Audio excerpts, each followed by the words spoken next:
I'm going to talk to you about my past treatment for my skin. So I at one point wasn't allowed to use any soap or any shower gels or anything like that. I was given this Dermal 500. It's actually a moisturizer, but you can put it on and wash it off in the shower. It's really weird. They give this to a lot of people who've got really bad psoriasis. So basically it's called dermal lotion, and then like it'll be like dermal 100, dermal 200. That just tells you what size bottle you're getting. So this is called dermal 200 because it's a 200 milliliter bottle. Behind where my phone's sitting right now is a big box of dermal 500 because in there it's a big pump of 500 milliliters. So on the packaging it basically says Dermal 200 shower emollient, an antimicrobial shower emollient and moisturizer for the management of dry skin and pruritic itchy skin conditions, brackets itchy, so it must mean itchy, skin conditions, especially eczema and dermatitis. Doesn't mention anything about psoriasis, but I was given this. It doesn't smell like anything, like at all. You can hang it in your shower and you twist it off from there. So it comes out white like a cream, same texture as a cream, same consistency as a cream. I didn't feel like my skin was any different when I was using this. For me personally, it didn't seem to do anything. It didn't make it any better and it didn't make it any worse. So it's kind of like the shampoo and the conditioner.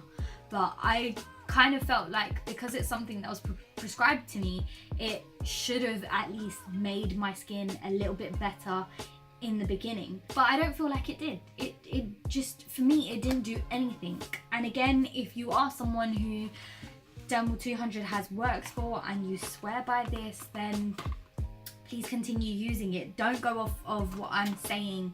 It's just, this has just not done anything for me. There's also this Doverbet gel.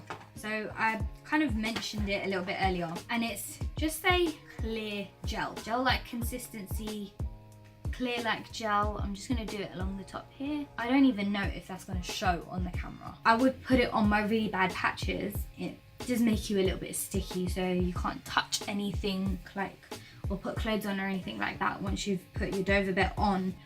And then I'd just kind of sit there.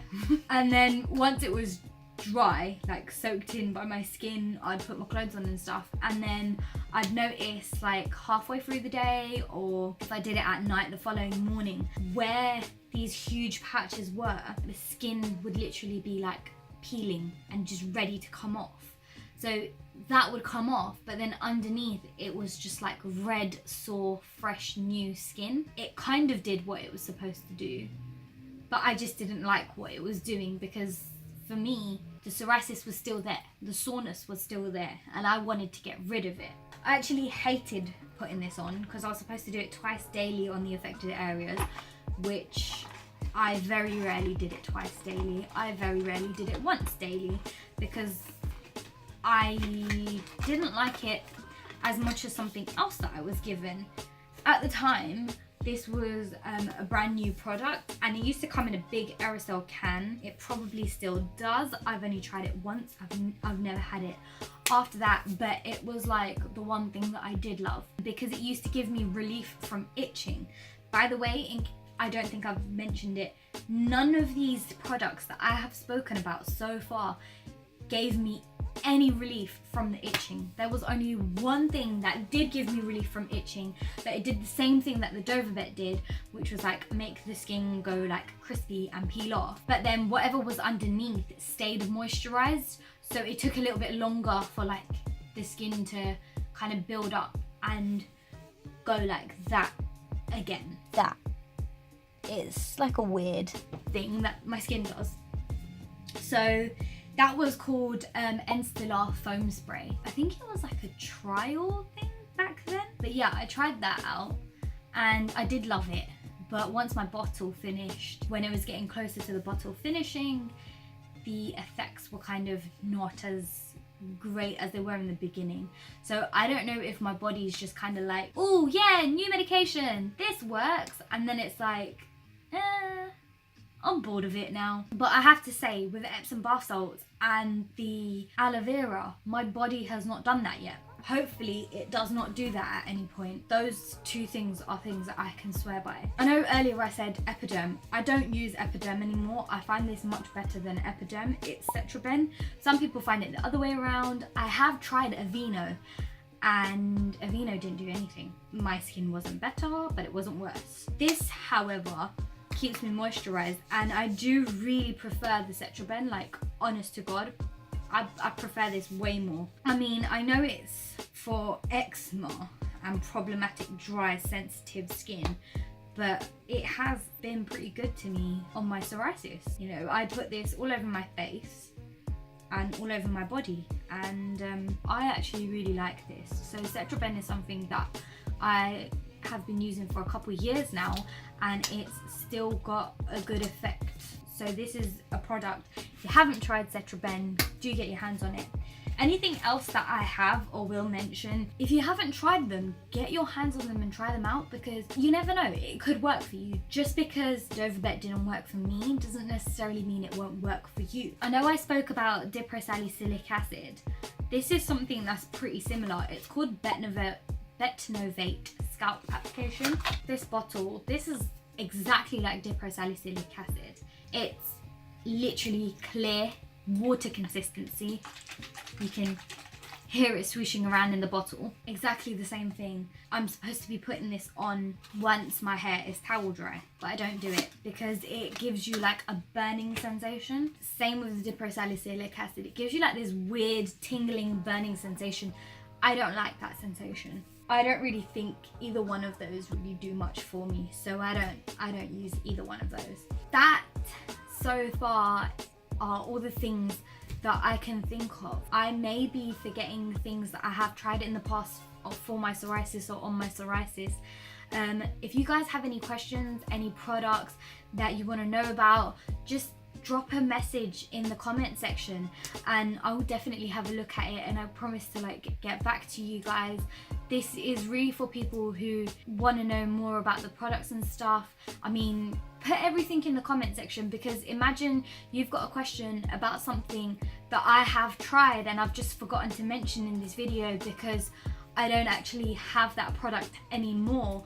I may be able to give you some sort of insight into it. Ask away, I'm here to help. I do want to mention that I have been offered to try these like little tablets for psoriasis when I was under a dermatologist. I've now been discharged because I don't go to my dermatology appointments. I don't see the use of seeing an NHS dermatologist because they just sort of, I think I've gotten to the point where light therapy is no longer an option because I've had it twice, and the only options that are left for me are no longer topical treatments, it's those pills and stuff, and I don't want to go down that route. So I was offered like 2 different pills that I could have tried. I do not remember the name of either one of them.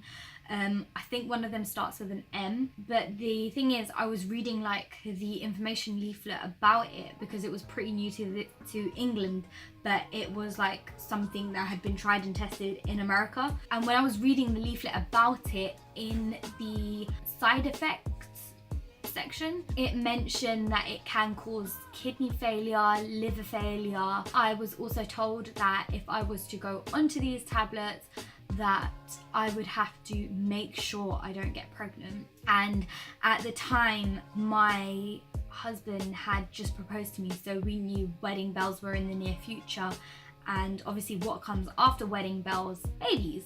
I remember reading something about it takes some time to get out of your system and stuff, and just the kidney failure and the liver failure was just like a big no for me. I didn't want to go down that route, and I still don't want to. So I'm trying to look for more natural remedies. So while I'm talking about natural remedies, one thing I would like to mention to you guys is in the past, when I was younger, we actually put Mendi in my hair. And I think I've mentioned that in my introductory video. And that used to feel really nice, putting Mendi in my hair. I don't know if it actually made a difference, but it felt nice. My husband has a sports therapist. The place is called Bodylosophy and it's in Holborn. I can link the website in the description box so you guys can take a look at it as well. And there's a guy called Ivan who does like the sports therapy side of things. He does the acupuncture and the cupping and things like that, and that's who my husband sees. And then there's a lady there called Teresa. I have heard people calling her by another name. Teresa is the person that I see. She's the one that deals with Chinese medicine and things. So I actually went to speak to her about my psoriasis and my migraine. She was talking to me about Chinese medicine, and the way Chinese medicine works is exactly how Ayurvedic medicine works. What they say in Ayurvedic medicine is that it's an internal problem. Now, one thing that we have been told in the past, when I say we, is like my parents have been told, psoriasis is when you've got too much acid in your body. So, you know, people were giving my mum remedies for me to take things to kind of calm down the acidity in my body. I don't know if it made a difference or not, but it tasted disgusting. I don't know what was in it. My mum made it. So when my mum comes back, what I can do is I can sit down and I can make a video with my mum about the mixture that she had made and just talk a little bit more about that. Teresa was actually saying the same exact thing, and I really feel like I'm saying her name wrong. It's probably Teresa. Yeah, she was saying the exact same thing as my mum, that psoriasis is an internal problem and there's other things at play internally which are messing everything else up, and that's what's throwing your immune system off. So Teresa was saying that I should go and get my respiratory system checked out. Funnily enough, I had an appointment coming up to go and see someone in the allergy clinic in Guy's. So when I was there, I was talking to him and I was just sort of mentioned to him that for about a year now, I wake up in the mornings and I'm kind of like snotty, but I'm not ill, which is really weird because I'm not falling ill. I don't have the flu, I don't have a cold or anything like that, but I'm kind of like bunged up in the mornings.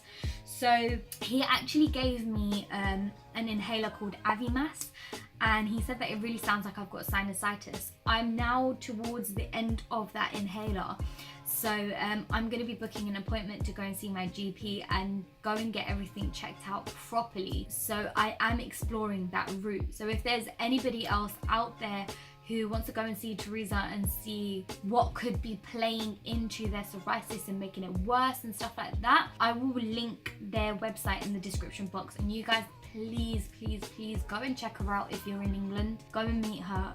There's no harm.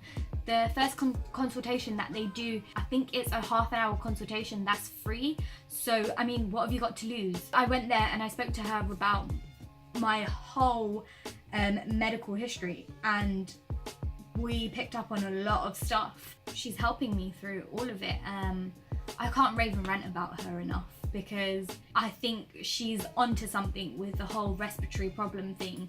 So obviously once I get my sinusitis and my respiratory system checked out completely, I can tell you guys what's really going on with my respiratory problem and if it does play into it or not. So that's one thing I do suggest you guys check out as well. Who knows, it could help you. I'm gonna wrap this video up now because it is quite a long video. There's a lot of information in here. Like I said earlier in the video, any questions, tips, tricks, any medication that you haven't tried, if you want to know more information about the stuff that I mentioned, just drop me a little message in the comment section and I promise I'll get back to you guys. Thank you so much for watching. Give this a thumbs up or a thumbs down depending on what you thought of it. Please don't forget to leave your comments. Don't forget to subscribe. Don't forget to share this with anybody and everybody that you know. This could help anyone, literally anyone, and that is the aim. The aim is to help as many people as possible. Even if it's just one person that I end up helping, still done my bit. Thanks guys, see you in the next video.